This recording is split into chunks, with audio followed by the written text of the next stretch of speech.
episode of Bay Area Home Hustle Podcast. I'm Parn. Hey, hi guys, Mike over here.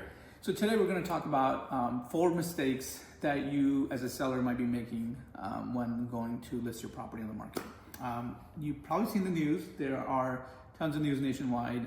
Markets are hot in some part of the area, like in California specifically. They're saying market's hotter than the rest of the nation. Specifically to us, we've seen these trends, I think, more in the South Bay than here in this area where we are in East Bay. South Bay is really hot. I heard it's really hot. Anything that's over $5 million is where the Santa Clara County is where the competition is right now, apparently. Right. But we also have pockets in the East Bay area as well, different cities that are, if it's priced well, if it's that meets the condition and the lifestyle of the person, then it's selling with multiple offers. So, but we want to highlight 4 specific things today. One of them is overpricing your property, right? And it's not a myth. It is pricing is a strategy, believe it or not. You have to do it the right way. Otherwise, what can happen is that your property might sit on the market for a longer time, 60, 90 days. Then what that happens at that point, it becomes stale, and then the only way to refresh it is to lower the price, or possibly taking it off the market for a time being for a few weeks or something, and then coming back on the market again. So you want to avoid all that. So let's just go through what other things you can do to overprice. So one of the ways to do it is make sure, okay, there's 3 strategies that we employ when we talk to our sellers, right? Right. So the way we look at it, so when we ask our sellers, okay, hey, we don't just ask them like, what do you want to list it for? We offer them 3 different strategies. And one of them is that, does your home have some sort of wow factor, right? Does it have some sort of celebrity factor? Is it unique in the neighborhood? If it is, then you can price sort of over the comps, right? Like overpricing. Right. If Charlie Sheen lived in your house. Right. Exactly. Or maybe maybe another architect that built the property, maybe somebody well known in the Bay Area or something, right? Right. And then the second strategy would be to list the property with the comps, right? So we look at the comps in the area and what properties are selling for, and what they're being listed for, and we adjust for 3% on that, right? And we go down from there. So if it's selling for $1 million, we adjust for 3% and list below that. And the last one is, the last strategy is to lure in buyers, is to list below the comps in the area, right? So if everything is selling for $800,000, we come in at $749 or $699 or something. I want to say, usually, let's just say, 800, we want to sell it. We're going to list it at 750, 765, something around. Right. That's lower than the price.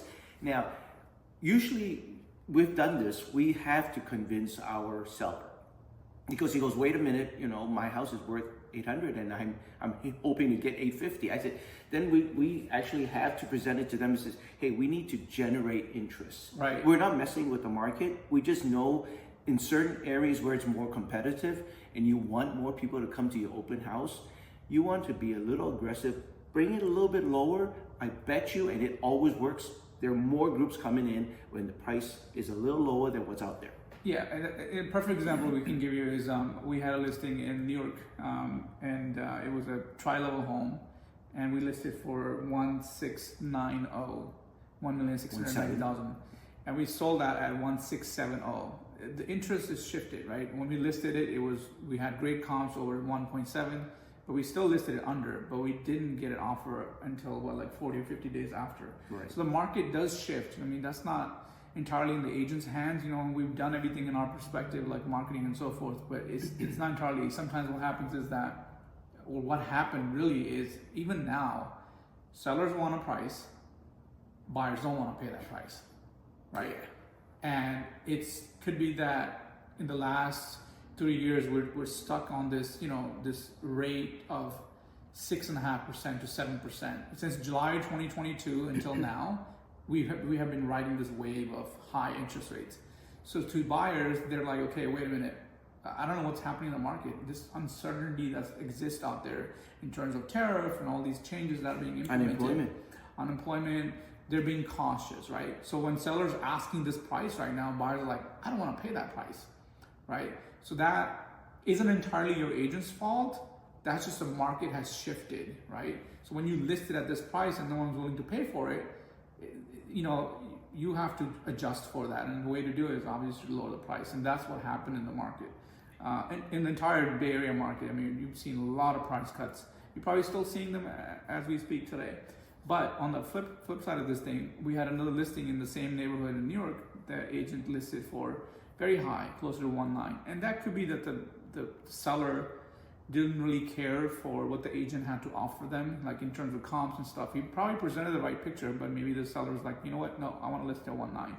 But they were okay with reducing the price every 30 days? Every 4 weeks, they were dropping by $100,000. That's a lot. They ultimately sold that property at, I believe they sold, no, about the same price, I think. But they were actually a little bit, had more square footage. Right. So a little more square footage with 1672, right? So you know, listing it high, if you are the seller, let's say if your house is paid off or something, and you think I'm gonna start high and I don't care if I gradually reduce it, it doesn't help your situation either, because ultimately when you do sell the property or when you do get into contract, you might be selling lower than the person that has the property listed, another property that's listed in the market, right? We closed earlier than them.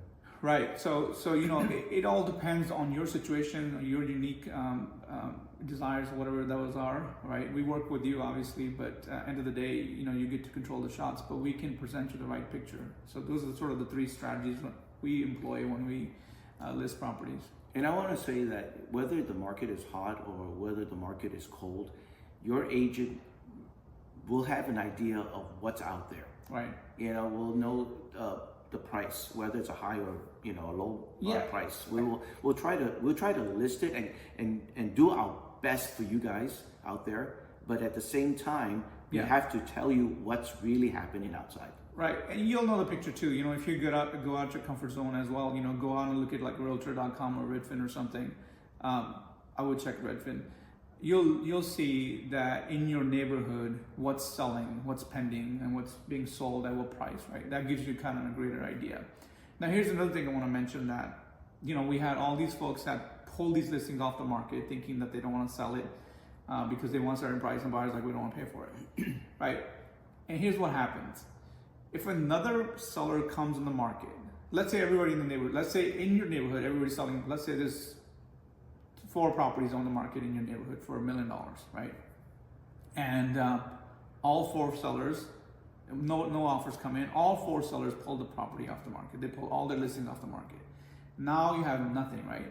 And you decide to come on the market, or your neighbor decided to come on the market at $900,000, $100,000 less than what they were listed for. If and when his property sells, that will be the new comp for your neighborhood. That's the new. So you have to understand that when a property sells, that is a comp. So your desire to sell, or your neighbor's desire to sell $1 million will be gone. The market has shifted. The market is telling you what the buyer is willing to pay for that property, and $900,000 is it. Nobody's going to pay you $1 million, and no lender will insure. Exactly. I was going to jump in and says, you know what? So if that value in that neighborhood is $900K, and if your buyer actually needs to take a loan, it may not appraise at $1 million, even if they offered at $1 million. Yeah. So remember, free markets, right? There's something that someone's willing to pay for it at a certain price, and that's a comp, and that's what happens in real estate. So just be aware of that fact too. I mean, sometimes you get into a position, you're like, okay, I want a certain amount of money, I'll wait. You don't know what's going to happen down the line. Nobody knows. I don't know what's going to happen. We don't know what's going to happen. We don't have a magic ball. We don't have any sort of like a way to look into the future. Don't believe if an agent can tell you, oh yeah, in 3 months the market's going to change. Yeah. You know, we're guessing. I mean, looking at the data, and even Jerome Powell doesn't know what's going to happen in 3 months. Right. I mean, remember, and you probably heard this too. Remember, you know, in the last 3 years, you may have heard from even loan brokers, agents, and stuff like this little cliche line of rate the date and marry the house. That bullshit that existed, that's complete bullshit, okay? Because what happened? You married a house, great, but you were dating the rate. The rate in the last 3 years went from 6.5% to almost 8%, and it hasn't moved at all. And it doesn't look like it's gonna move in the near future. You're telling them not to trust their dates? No, I'm just saying, like, be careful. Remember, at the end of the day, you wanna buy a property when you can afford it, right? If you can afford the monthly payment, and you have a plan, like emergency plan as well too, just in case you get laid off or something. That's when you want to, you know, employ and purchase a home. You don't want to do this, you know, Biggest investment date is to to wait. buy a home, guys. So really need to It plan. still is. I would still advocate, real estate is the biggest investment even today, and you guys know that.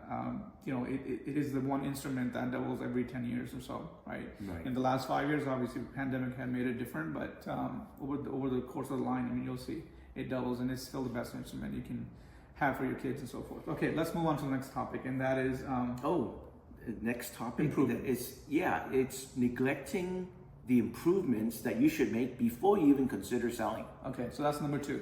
So, very important again. And again, we can go back and piggyback on another example we had. We had a condo in Fremont that Yes. we listed first Yes. with its original condition. Kitchen was outdated, back from the Kitchen was outdated. 80s, I believe. We didn't 90s. even stage it, but let's get to kitchen. Improvement. Yeah, kitchen cabinets were old. We changed those. Yeah.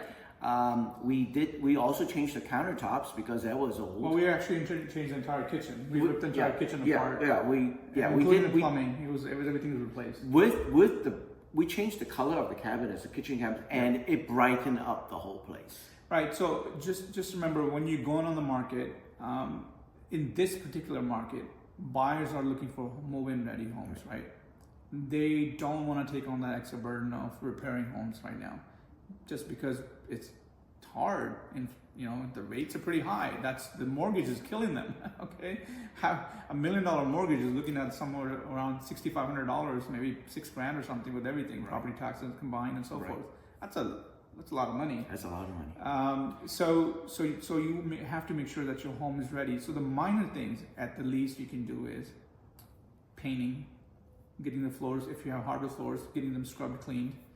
Okay. Ripping off the carpet if it smells, stained. 100%. Yeah. And then in the kitchen, if you have an outdated kitchen, the few things I can recommend is if you don't have the money to replace the entire kitchen, maybe resurface the kitchen cabinets a little bit.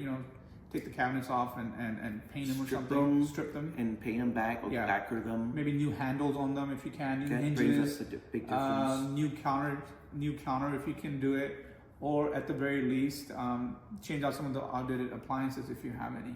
Countertops got different prices too. It depends on the material. And there's wholesale places you can go to. There's Sears in Oakland, and there's a couple other places too, like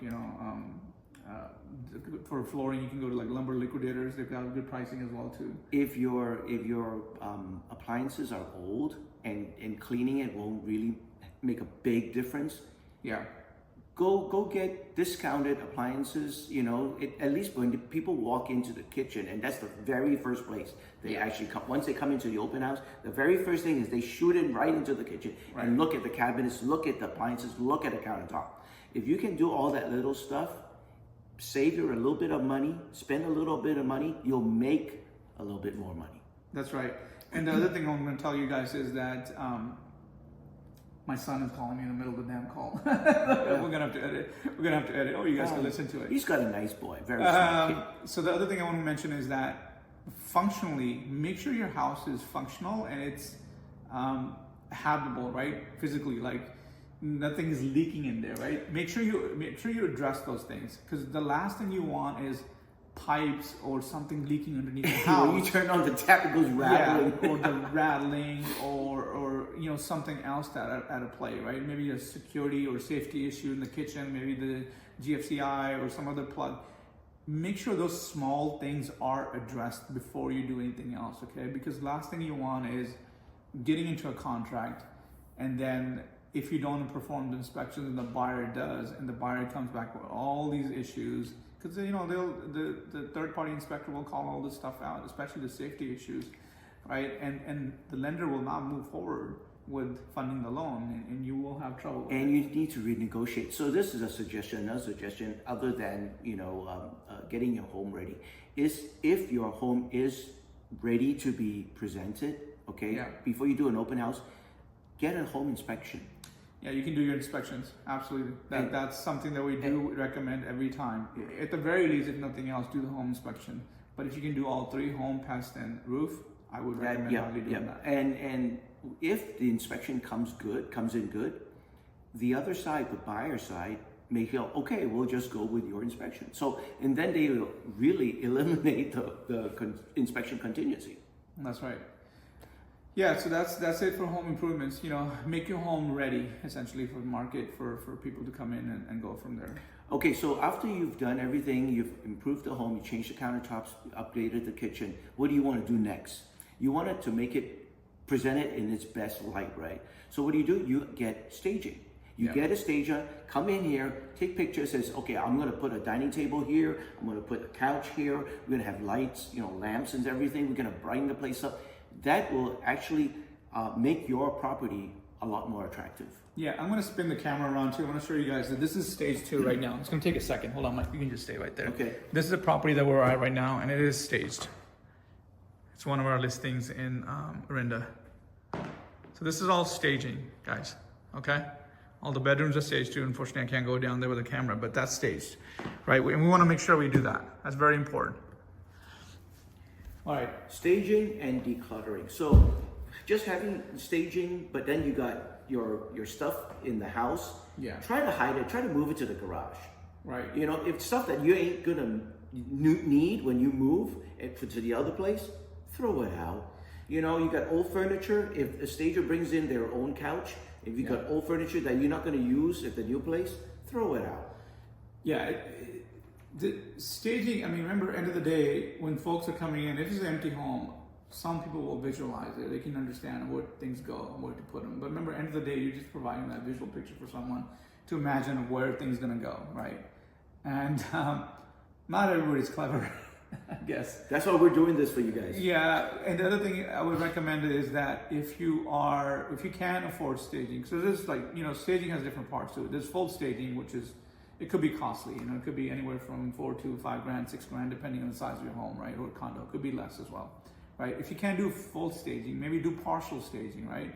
Maybe do just one bedroom, a kitchen, and if you have like a deck or something, do that, right? If end of the day, if you can't even do that, do virtual staging, right? Which we'll jump into next in the marketing section of it, but do virtual staging, which is basically getting, hiring a virtual company, or maybe even the photographer, videographer that you hire. Sometimes they have skills to, you know, virtually make things happen and put furniture in places. So you have an empty picture. So we'll get into it next in a second, unless you want to get into it now. No, it's fine. Actually, we were going to talk about this anyway. So The first topic. yeah, so the next topic would be marketing your property. Right. So go ahead. So photos and stuff. So there are different ways of going about marketing. Let's just say, let's step by step. You've done the staging, right? You've spent some money. The staging is completed. Yeah. So you call a photographer, okay? What they do is they don't just take stills nowadays. They actually do 360 videos. They have a drone up there to show the roof. They have if you have outdoor or a big yard, they will actually have a drone and go outside, and then they'll walk around and do. There's a software called Matterport, so it does a 360 presentation of your property. It's a 3D tour, basically, at the end of the day. Yeah, it's a 3D. Yeah, It's a 3D tour. Yeah. Now, going back to what Palm said about virtual staging. Yeah. Let's just say you didn't do the staging, but we need to. Your agent is going to put it on the market. He's going to put not just put on the MLS. If he works hard for you, he's going to have social media that he's going to post on. Now you can't just post a empty house, correct? Yeah. So it looks really weird. So he's going to get the photographer.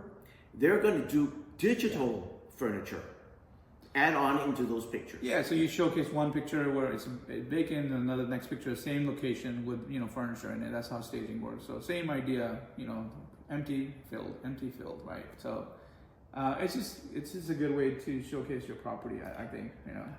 And we've done this before. I mean, so certain times our clients may not want to pay for staging. Yeah. So we'll tell them, if you don't want staging, at least declutter, so that we can have the photographer come in and take pictures of the place with no furniture, try to move things aside. And then once those pictures are ready, we will have them add furniture and whatever appliances, whatever that they need to, and just give it to us. We will actually send it out there and put it in our social media, because before people actually come in here, they're going to look at your property digitally.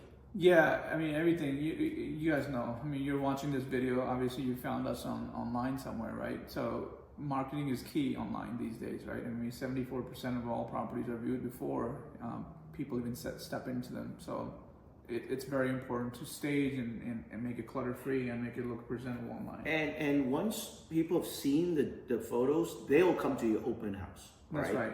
And then I've had comments. It says, "Oh, the house is not staged, but on the pictures it says, yeah, it's digital." It says, but you know what? That's not a deal breaker. We've closed deals that the houses have not been staged, but the marketing was done correctly. Right. I mean, and your agent will list that sort of information in MLS too, and you can have a flyer somewhere in the property too, stating like, you know, virtually staged or something, which is fine. It's not a big deal. But at the end of the day, going back to marketing, yeah, in addition to, you know, video, 3D tours and photography and websites and stuff that professionally done, I mean, your agent has to do more than that too. Like Mike mentioned, like social media is one platform, but there's others, right? There's so much you have to do these days to promote a property. Remember, you know, we're not in that, you know, sort of high demand, low inventory state right now. We're sort of like more inventory than buyers right now because of the rates, right? So your house has to stand out. And if it doesn't stand out, it's not gonna sell. And it could be one of these reasons that it might not sell. Maybe overpriced, maybe not ready, maybe it's not done right, so forth, right, in marketing and in terms. But end of the day, you got to do your best, right? You got to put a best foot forward, right? Best foot forward, but your very first step, it has to be the correct. It has to be right, spot on. Because it's first impression. Yeah, it's very important to everything has to be done correctly. The pricing, the marketing, the staging, everything has to be done correctly. Because once you go live, people are going to see it. Yeah. And people want to come if it's done correctly. Absolutely.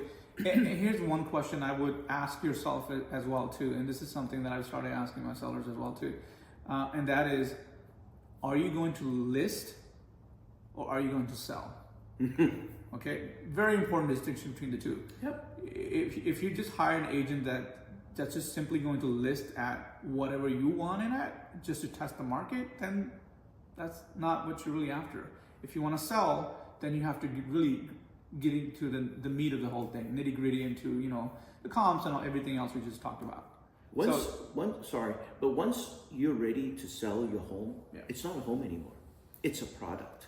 100%. The product has to be presented the way when you want to sell it. It has to be presented correctly, right? You know, if you want to sell a 69 Mustang, you at least gonna buff it up. You're gonna repaint it. You're gonna make sure the inside is clean and smells good. Yeah. And it becomes a classic. If it's not, it becomes junk. I like that. I like that. Your home is no longer your home. It's a product. It is. You have to treat it that way. Yeah, right? you want to sell it's something. It's sentimental. Of course, you live in it for a very long time. We understand it, but end of the day, yeah, it's a product. You want to sell it. So really, you got to change your mindset. Yeah. You know, and since we have that part about, you know, you mentioned something about timing the market. Oh, timing the market. Yeah. I mean, I don't know if that's any important anymore. I think it all got thrown out. We used to have timing the market where you want to sell between like April and September or something, because new schools used to start and so forth, right? Market's getting out, rainy season over, right? But now with the rates the way they are, with uncertainty in the market, tariffs, I feel like there's no timing in the market, right? I mean, you could list your property unless you're listing in December, I guess there's still that. Like, I would not list in December. The timing belongs to the buyer. Yeah. When they're ready, they got the cash, they're all ready, they got all the ducks all lined up. Yeah. That's the timing of the market for them. The three true contract little ciphers are ready, willing, and able. Yep, that's it. Are you willing? Are you able? Are you ready? Right, so those three. And the other thing I want to mention in the end of it, and this is not a topic, and it will come up as well too, and that is, what was it, like a negotiation? You know, at least prepare. Okay, so everything's all done, right? You got an offer. Yeah. You got an offer in, and it's close to what you as a seller want, right? So what do? If, you know, you go, shall I keep it? Shall I hang on to it? Shall I wait for another offer? It all depends on how that offer is presented. Any offer you get is going to be dependent on the terms of the offer as well too, and your agent's ability to negotiate on your behalf. Right, very important. So this is why hiring the right person is probably very important too, because sometimes what happens is that sometimes let's assume you're in a micro market where properties are selling.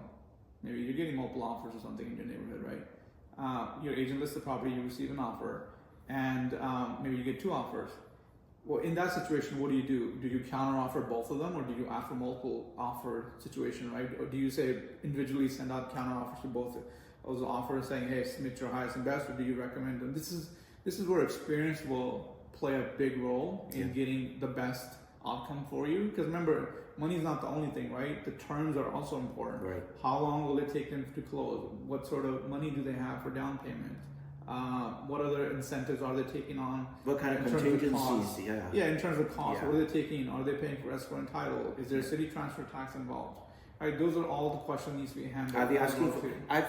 We've received offers that they gave us the offer at the list, and then they asked for credit back. Right. See, for closing, right? Yeah. So you got to look at the terms. Right, and I'm not saying that this market doesn't happen. In this market right now, buyers are winning. I will be honest with you, they are winning. The sellers are paying for everything. They're paying for both sides of the commission. They're paying for repairs or something. They're also, in some cases, are paying for buy downs and stuff for their rates. Yeah. Right. They are winning. It's just the way things are right now. The pendulum has swung. That's all that is. Yeah. It's just there's a shift in the market, right? I mean, unless you're in the South Bay selling a $5 million home, it's a different story. But remember, end of the day, anything under $1 million here in the Bay Area, I mean, still getting more than one offer for sure. Yeah. Unless you're in a market that doesn't happen. Right. But anything above that is just sitting a little longer, and it's taking a little longer to close. So having the right person on your side is very important. Don't forget that. I just want to throw something in before we wrap up. Is also getting the right lender is very important. Yeah, but not sort of concerned with the seller, right? We're talking to the seller right now, but yeah, having the right lender on their side. So when you accept an offer, I mean, this is your agent has to do that too. He has to do his homework and call the lender on your behalf agent as a seller to verify for the buyer side to make sure the lender that they hired they is got going to the be able funds. to perform and fund and stuff, right? Yeah. This is again going back to hiring the right agent, right? Very important. These are important topics. Remember, at the end of the day, your agent's working on your behalf. They're your ancillary, right? They're your sort of middle person for you to act on, and they have your full authority, but they have to be able to act in your best interest. So anyway, these are the points that we would try to bring up to you when you're ready to sell, okay? And to explain why it doesn't sell, why it stays on the market, and sometimes, God forbid, it has to be withdrawn. Yeah. So that's it. That's all we have. Hopefully this helps. If you have any questions or comments, please ask down below. See you guys again. Take care, guys. Bye.